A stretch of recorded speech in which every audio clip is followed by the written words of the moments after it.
We have the Las Vegas Raiders versus the Cleveland Browns. And a game where the Cleveland Browns, they lose Odell Beckham, reports this morning, is indeed an ACL tear, but he's gone.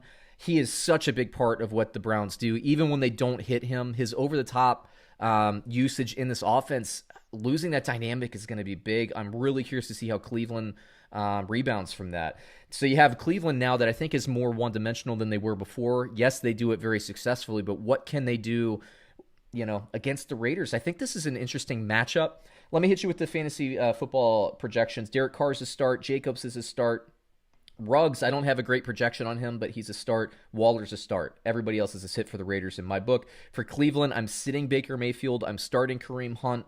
Gosh, I don't know what to do about wide receiver. My guess, my inclination is that we're going to see more Njoku and we're going to see more Hooper. So I think we're going to see more of the two tight ends, a lot of what like the Eagles did last year to close out the season. So I think the most likely beneficiary isn't necessarily Jarvis Landry, but I think it's going to be like Austin Hooper. We'll see. We're going to get a lot of answers to questions this week. Take it away, David. I'm going to give you the Greta Thunberg. How dare you? How dare you? You mentioned two Cleveland Browns tight ends, and not a one of them was Harrison Bryant. Yeah. Forget about Njoku. I'm sorry. He had a sick touchdown grab, though, last week. So Harrison Bryant had two sick touchdown grabs this past week. And the thing is, Njoku's only playing because Austin Hooper was out. Okay. When all three tight ends were healthy, who was running the tight end sets? It was Hooper and Harrison Bryant. And Harrison Bryant has staked his claim. He has. For not just the involvement in two tight end sets, but for more routes and for more opportunity and involvement in the receiving game. This guy, I wasn't crazy high on him when I first learned about him, but the more I started to find out about him, I started hearing some George Kittle comparisons to Harris Bryant.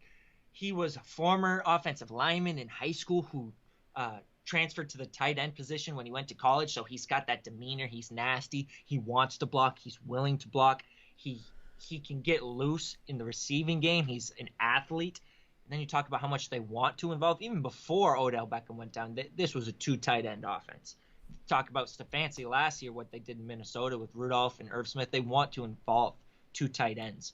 So that's going to lead to Harrison Bryant having some more utility, especially in two tight end leagues. Absolutely, you need to scoop them up.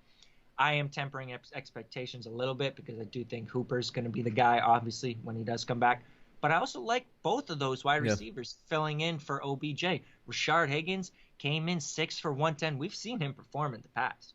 Higgins has produced before. Yeah, Higgins is one of those guys that he's unheralded, but every time he gets an opportunity, he produces. It's always been a little bit interesting to me that he's never gotten like starting reps. And he's on the Browns.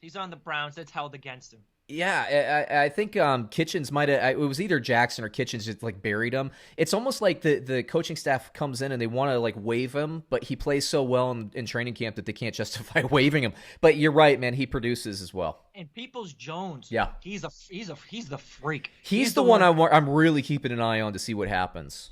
Because he's the one who they're going to in the end zone with the jump balls. He showed the big play, 3 for 56 and a touchdown. And he's a freak. He's an absolute freak athlete. I believe his vertical was like 42, 43 inches. Like he was the number one recruited wide receiver in his class coming into college. So absolutely take a chance on Donovan Peoples-Jones at the end of your bench because he's got blow-up potential. Let me hit you with the line here, man. We got the Las Vegas Raiders +3 versus the Cleveland Browns. Who do you got? I like the Raiders in a bounce back.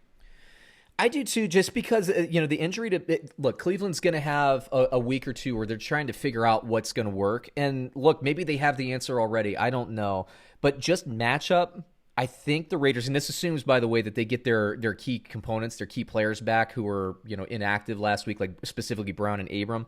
But if they get those guys back, I like the Raiders to bounce back. Them getting points. Cleveland Browns, I'm not saying they're reeling because they're 5-2, and I really like the Browns, but I want to see what they look like without Beckham. I want them to prove it to me, basically. So let me say one more guy, if I can jump in real quick, to keep an eye on deep leagues. If you just need a dart throw, a stash, Nelson Aguilar has a touchdown in 4 out of 6 games this year for the Oakland Raiders. Henry Ruggs is a glorified deep threat.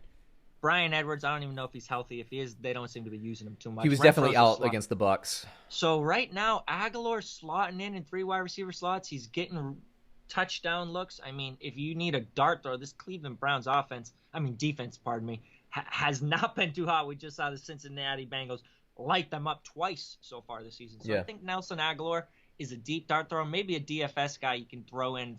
I'm not sure how cheap he'll be, but I'm sure he'll be cheap. Yep, agreed. Okay, so you took the Raiders. I'll take the Raiders as well in a bounce back. Next game